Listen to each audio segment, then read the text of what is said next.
Hay una conexión, una que casi no se ve, pero que es súper poderosa, entre cómo se ven nuestras calles y la seguridad que sentimos, o no, dentro de nuestras casas.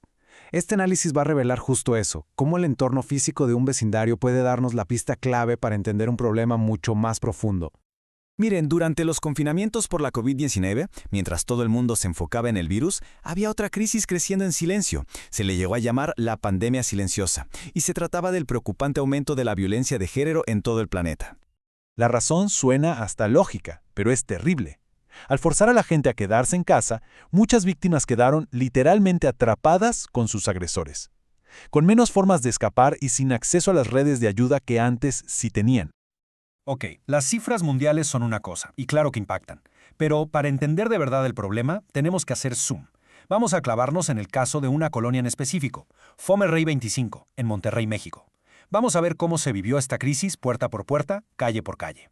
Para entender esta situación tan compleja, vamos a hacerla de detectives. Seguiremos una serie de pistas, y cada una nos va a ir acercando un poquito más a la verdad de lo que pasaba en este lugar durante el encierro. Nuestra primera pista sale de analizar cientos de reportes al 911. A ver, si la violencia no es algo que pasa nomás porque sí, tiene que dejar un rastro, en el calendario, en el reloj. ¿Había algún patrón? La respuesta es un sí y uno bien claro. Los datos mostraron picos muy evidentes. Agosto y diciembre fueron los meses con más reportes de violencia. Esto sugiere una conexión fuerte con las vacaciones, ¿no? Momentos en que la gente convive más tiempo y, al parecer, donde la tensión familiar aumenta. Y si vemos la semana, el patrón se pone todavía más claro. La violencia se concentraba, pero por mucho, en los fines de semana. Y el día pico era el domingo. De nuevo, todo apunta a las dinámicas de convivencia y el tiempo libre. Y por último, la hora. La gran mayoría de los incidentes pasaban ya tarde, en la noche, con un pico clarísimo entre las 9 y las 11. Justo ese momento en que parece que las tensiones de todo el día simplemente explotan. Entonces, el punto clave aquí es este. La violencia en Fomerrey 25 no era algo al azar.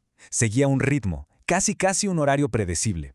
Y esto nos dice que no estamos hablando de actos impulsivos y aislados, sino de un problema con raíces mucho más profundas, más sistemáticas. Bueno, la siguiente pista nos aleja de los números fríos y nos mete directo en la cabeza de los residentes. Se hicieron encuestas para saber cómo se sentía la gente en su propia colonia, y aquí es donde la historia se pone de verdad interesante. Aquí está la gran paradoja de todo este asunto. Cuando le preguntaron a la gente dónde se sentían más seguros, la gran mayoría, más del 83%, dijo en mi casa. Pero, al mismo tiempo, cuando se analizan los reportes al 911, resulta que más del 87% de la violencia registrada era justamente violencia familiar. O sea, el lugar que sentían más seguro era, estadísticamente, el más peligroso.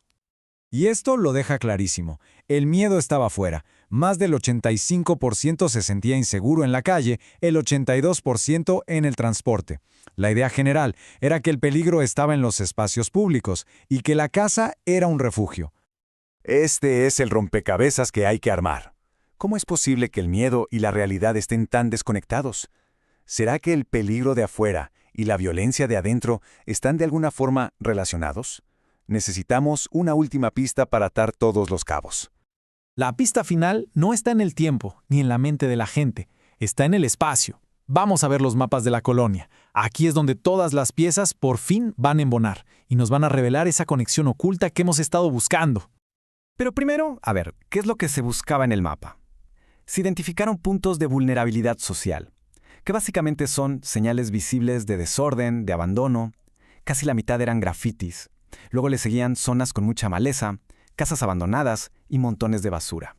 Al poner todas las llamadas al 911 en un mapa, saltó a la vista que no estaban regadas por todos lados. No, para nada. Se concentraban en áreas específicas, creando lo que se conoce como puntos calientes de violencia. La pregunta era, ¿qué tenían de especial esos lugares? Y aquí viene lo bueno. Cuando los investigadores pusieron en otro mapa todos esos puntos de vulnerabilidad de los que hablamos, el grafiti, la basura, las casas solas, ¡pum! Los puntos calientes del abandono urbano coincidían casi a la perfección con los puntos calientes de la violencia familiar.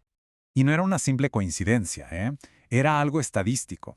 Más del 60% de los reportes de violencia ocurrieron a menos de 100 metros de uno de estos puntos de deterioro. O sea, el desorden de afuera estaba directamente relacionado con la violencia de adentro. Entonces, ¿qué sacamos en claro de toda esta investigación? Pues que el entorno físico no es nada más el escenario de nuestras vidas. Es un factor activo que puede, de hecho, facilitar la violencia. Y si ese es el caso, entonces ahí mismo también está la clave para la solución. El concepto clave aquí se llama prevención situacional. La idea es bien simple pero muy poderosa. En lugar de enfocarnos solo en cambiar a las personas, podemos cambiar el entorno para que sea más difícil que el delito ocurra. Es como poner una cerradura más segura. No cambias al ladrón, pero le quitas la oportunidad. Con base en esta idea, la propuesta es una solución de dos partes. Primero, acciones urbanas directas. Ir a esos puntos calientes y arreglarlos. Limpiar, poner más luz, quitar la maleza. Y segundo, reforzar esos cambios con más vigilancia, más presencia policíaca enfocada justo en esas áreas que se recuperaron. Y esto nos deja con una pregunta final que de verdad da que pensar. Nos enseña que la seguridad no solo se construye con policías, sino también con quienes barren las calles, con jardineros, con pintores. Si algo tan simple como limpiar un terreno baldío o arreglar una lámpara puede impactar en la violencia, nos obliga a ver nuestros barrios con otros ojos y a reconocer el poder que tenemos para crear espacios más seguros para todas y todos.